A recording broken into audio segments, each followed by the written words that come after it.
Welcome to Massive Beers. My name is Matt. We do the beer stuff here. A little bit of barrel-aged hopeful goodness in the form of Prairie and American Solera. Yeah, a little bit of collaboration goodness, hopefully delicious goodness in the form of their not subtle. What do we have here? We have a Imperial Stout aged in Pursuit Spirits bourbon barrels. Doesn't tell you how long it's spent in the barrel. Just that it's Pursuit brand bourbon. Never heard of that brand before. 14.4%. Not be that. Caught my eye. I think the label art is quite fantastic. Prairie bottles, typically they're a little bit more cartoony. I saw this. I was like, okay, Prairie Barrel Age American Solera. Okay. I can get down with that. So we picked it up. Here we go. So we're no idea. Imperial Stout could be Russian Imperial Stout. Could be several different kind of Imperial Stouts. But I will tell you this. I did look it up real quick just to see something real quick because there's nothing on here about anything. No adjuncts whatsoever in this. I mean, if you consider a barrel an adjunct. Which, for me, kind of, Prairie has kind of gotten to the point where they're almost cartoonish in their offerings. Birthday cake and all kinds of different bits and pieces in their beer. Just to see a Core 4 beer and a barrel, kind of excited. So we'll see what's up. Like I said, label-wise, very cool. Abstract art, I can get down with it. Here we go. As far as this beer goes, I mean, it looks like motor oil thickness. I mean, it has that dark as dark could be, kind of head on it. Not gigantic, but you give it a whirl, kind of comes back a little bit, but it's just at a super thick kind of motor oil blue blocker level kind of darkness on it.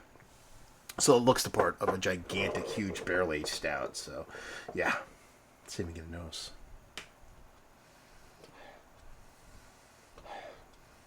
That smells really, really good.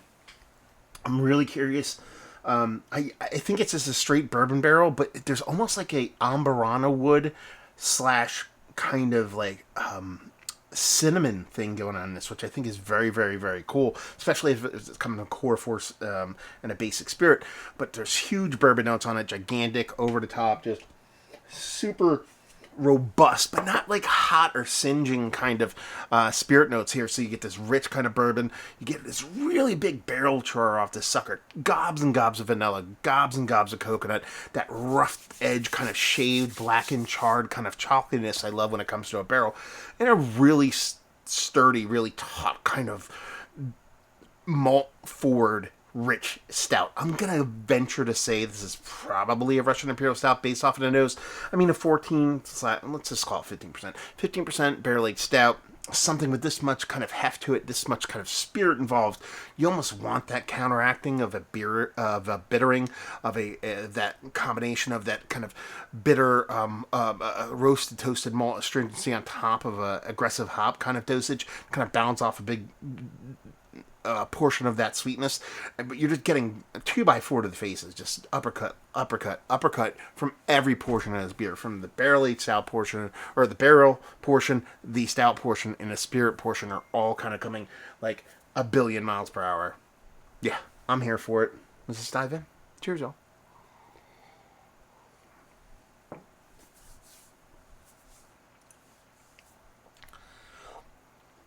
That's a good beer.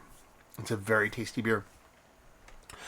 It tempers a little bit off your expectations based on how bonkers the nose is. It's a really, really good beer. Big roasty, toasty component to the stout. Almost like there's a decent amount of coffee kind of toss at this beer too. That's how roasty and toasty and rich and bitter and just aggressive that Russian Imperial Stout base is. The spirit, again, coming back in there. The same kind of haymaker, same kind of punches. Big, huge, cherry-soaked bourbon characteristics to it. It's probably considered hot, but for this level of beer, for this aggressiveness of a beer, you kind of expect this level of chutzpah. So I'm not going to sit here and say it's a hot beer for its ABV level and the kind of beer it is. It's really kind of quite drinkable. And then really the star of the show here for me is the barrel itself, the wood, that combination of that coconut, that vanilla, that charry chocolatiness that you get from a really nice toasted innard barrel. Everything here, though, is a little bit tempered based off of noses lead lead you to believe. I'm not trying to sit here and say this beer is small, but it was so hyper aggressive on the nose. When you get in the taste, I'm not saying I'm let down, but it's just a little bit less. So, if that nose was almost a little bit less, I think the beer would come off a little bit more aggressive. But in the grand scheme of things, it's a very, very fun beer. Really kind of hair on fire stuff while still creepily being drinkable, which is a really cool trick to kind of pull off. I dig it. I dig it quite a bit. If I'm going to knock on a couple things, it probably comes off a little bit thinner than I thought it would be, or a little bit thinner than I didn't even want it to be. I'm not going to be confused with being a thin stout.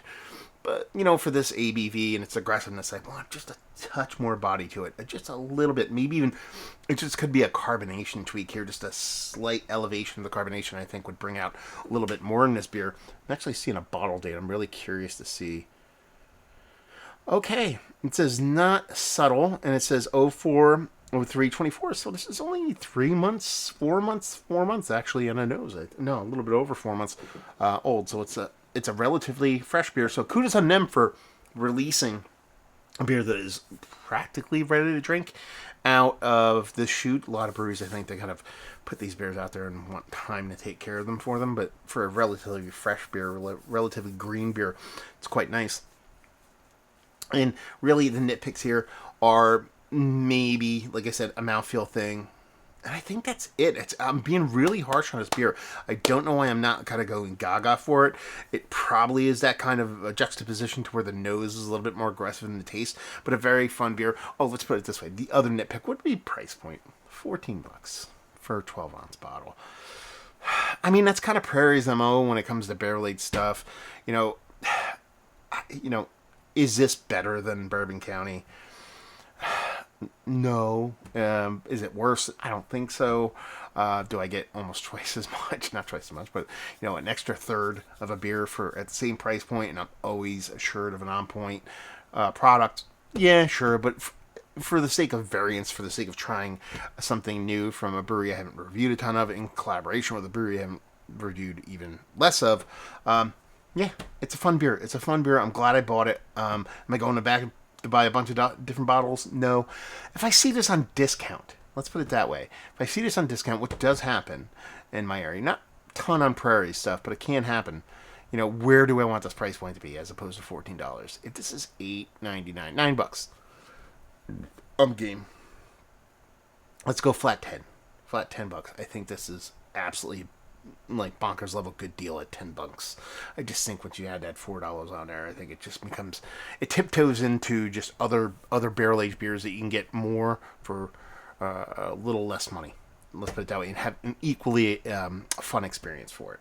But in the grand scheme of things, the way the barrel plays, the amount of barrel you get, and a really nice kind of roasty toasty beer that balances off that sweetness quite nice, and a fun little collaboration. I'm a fan. Let's cut to the chase. One of the better barrel-aged beers I've had is, yes, Mount Rushmore says it's up there.